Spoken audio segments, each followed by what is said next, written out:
তো? এই যে যাবেন, হাত সত্য তো? বলে বলে হাত সত্য তো? আচ্ছা, তিনি মই কাটছেন না তো? শুনে রাখেন, নিজের জন্য লড়াই করিনি। যদি নিজের জন্য লড়াই করতাম, যেদিন বাপ মাকে গাল দিয়েছিল সেদিন রাস্তায় নামতাম। নিজের জন্য যদি লড়াই করতাম, যেদিন তাদেরকে গাল দিয়েছিল সেদিন রাস্তায় নামতাম না। মিশন একটাই, আমার রসুলের দিন, আমার রসুল, আমার কোরআন, এটাই হলো আমাদের মিশন। তাই আগামী দিন বক্তব্য তো অনেক হবে, আলোচনা, সেই জায়গাটা মেন জায়গাটা হলো ব্যারিকেড ময়দান। এবারে আমরা খুব শিগগিরই কাগজ জমা দেবো, সেই জায়গায় আমরা পারমিশনের জন্য ফেলবো, আমরা ব্যারিকেড করব, সেখানে আমরা সমস্ত মানুষ ঐক্যবদ্ধ হয়ে যাব। কেন পাওয়ার দেখানোরও মাঝে মাঝে প্রয়োজন আছে না?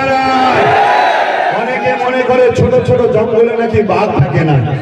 আমরা ছোট ছোট উলামারাই আমরাও যে কিরকম আছি এটাও আমাদেরকে দেখাবার দরকার আছে না? না, দেশের প্রতি বছরে 26শে জানুয়ারি কলিকাতাতে মাটির তলা থেকে আমার দেশের মহানায়ক যারা সেনারা বাহির হয়, জানেন তো নাকি? কেন?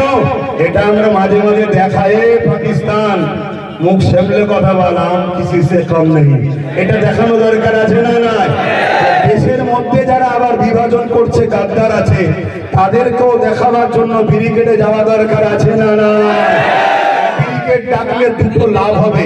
একটা হলো পাড়ার ছদ্মবেশী মুসলিম সুরাতে মুনাফিক গুলোকে চেনা যাবে, দেখা দরকার আছে। দ্বিতীয় নম্বর কি লাভ হবে? আমাদের সংবিধানের 25 নম্বর আর্টিকেলে আছে, মানুষ তার নিজের ধর্ম করবে, নিজের ধর্মের প্রচার করবে, নিজের ধর্মকে প্রচার করবে, কারো বাধা দিবার অধিকার নেই।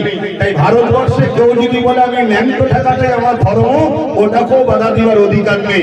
কেউ যদি বলে আমার অন্য জায়গায় ঘন্টা ঝুলিয়ে দেওয়াটাও ধর্ম, ওকেও বাধা দিবার আমাদের অধিকার। কেউ যদি বলে পাঁচটাই আমার খোদা, ওকেও বাধা দিবার অধিকার। কেউ যদি বলে সূর্য আমার প্রভু, ওকে বাধা দিবার অধিকার। কেন? সবাই নিজ নিজ পছন্দ, ঠিক না ঠিক? কেউ যদি রাত্রিরে সই এক খোদা দিয়ে ঘুম থেকে উঠে আর এক খোদা ধরে, এতেও বাধা দিবার অধিকার। কিন্তু আমরা দেখছি হিন্দু ভাই, আদিবাসী ভাই, সাঁওতাল ভাই, দলিত ভাই, মথুরা ভাই, শিখ ভাই, পাঞ্জাবি ভাই, সব ভাইয়েরা তারা তাদের ধর্ম স্বাধীনভাবেই করছে, কোনো জায়গায় হস্তক্ষেপ নেই। বারবার হস্তক্ষেপ আমার ইসলামের উপরে হচ্ছে। এর কারণটা কি আপনারা একটু বিবেচনা করবেন। তবে আমি মনে করি এর কারণ একটাই, আমাদের হাতে লাঠি নেই। এই পাগলা কুকুর ডাকলে পিটাবার জন্য আমরা তৈরি নেই। আমি ওই লাঠির কথা বলিনি যে লাঠি পূজার, বুঝতে পেরেছেন তো নাকি?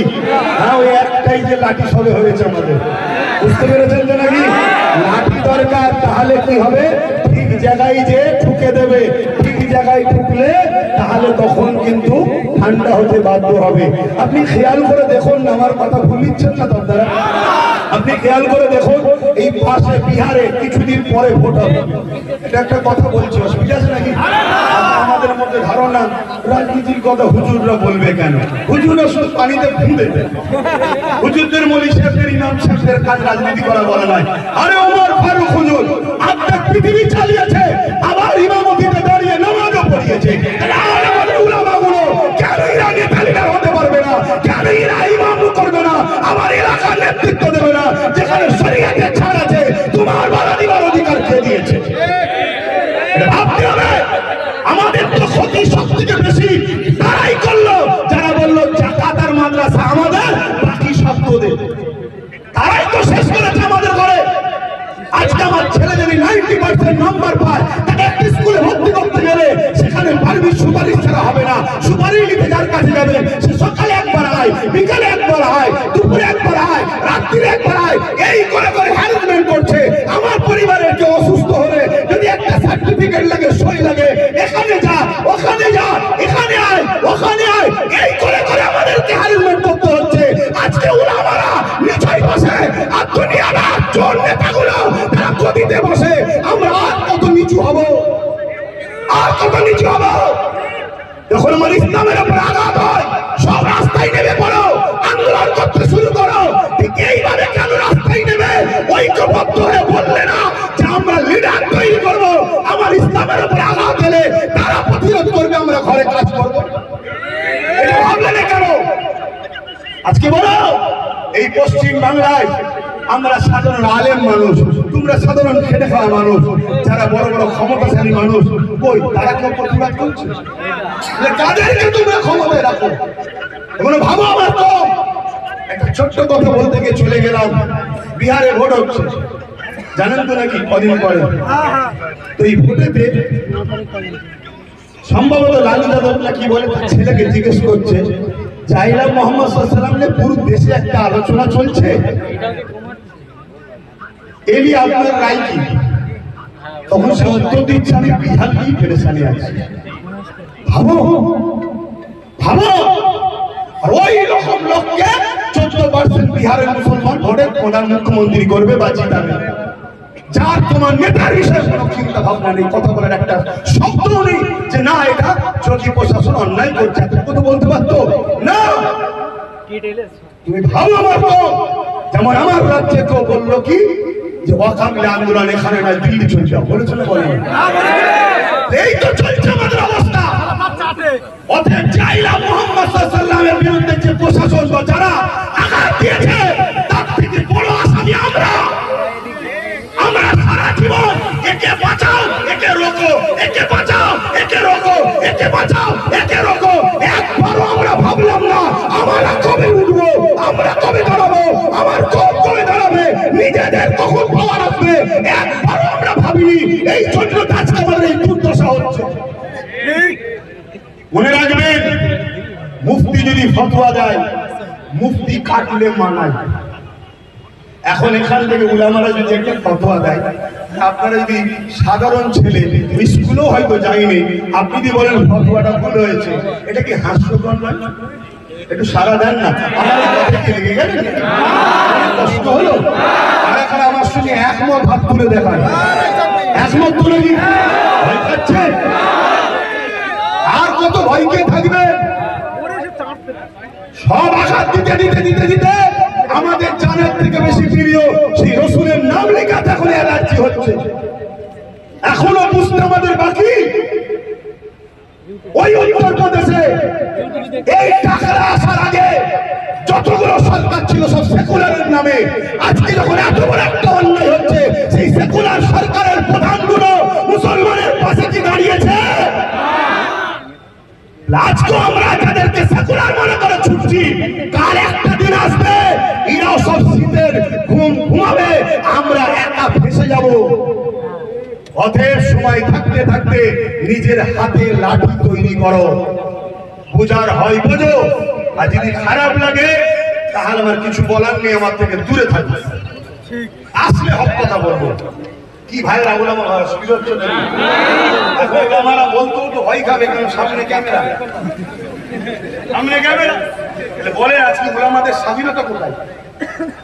মুসলিম যুবক বলো, তোমাদেরকে যারা নামাজ শেখায়, রোজা শেখায়, আল্লাহ চিনাই, নবী চিনাই, দরুদ পড়ায়, তোমাদের জন্য হাত তুলে তুলে দোয়া চায়, সেই ওলামাদের নিরাপত্তা কোথায়? রাত্রিরে জলসা করে আসবে, ঘরে ফিরবে, কোনো নিরাপত্তা নাই। কেন একদল পাগড়ি ডালু দল লাফালাফি করছে, কখন যে কাকে ধরে আটকে দিয়ে বিভিন্ন স্লোগানে মেরে ফেলবে কোনো গ্যারান্টি নাই। আর যখনই মেরে ফেলবে তোমরা রাস্তায় নামবে, তাদেরই পুলিশ আসবে, এসে তোমাদেরকে বলবে সব থেকে দিচ্ছি, সব থেকে দিচ্ছি। 2-5 জনকে সামনে করতে ঢুকবে, হালকা ধারা দেবে, পরের দিন জামিন হয়ে যাবে, তোমরাও ঠান্ডায় ঘরে চলে গেলে। তাহলে যারা তোমার দিনের প্রচার করছে তাদের জন্য তোমরা কি করেছো বলো? ভালো যুবক, ভালো, যে জাত তার উলামাকে সম্মান করে না, যে জাত তার ধর্মের নেতাকে ভালোবাসে না, সে জাতের উপর আল্লাহর লানত হবে না তো কি হবে? ভালো ভাইরা, ইমাম যদি নাও দাঁড়ায়, ইমাম তো শিক্ষা দিতে পারে। আলেম যদি নিজে ডাইরেক্ট নাও আসে, আলেম তো তার অনুসারীদের ঘরে শিক্ষা তো দিতে পারে যে বাবারা খবরদার সুদের সাথে, জুলুমের সাথে, ঘুষের সাথে, মিথ্যার সাথে থাকিস না, এটা বলা দরকার আছে না? না, সেই বলার অধিকার আমাদের আছে আজকাল? ভাইরা আমার, একদম শেষ কথা বলছি, তাহলে মুফতি যদি ফতোয়া দেয়, মুফতি যদি ফতোয়া কাটে যে ভুল হয়েছে মানাবে।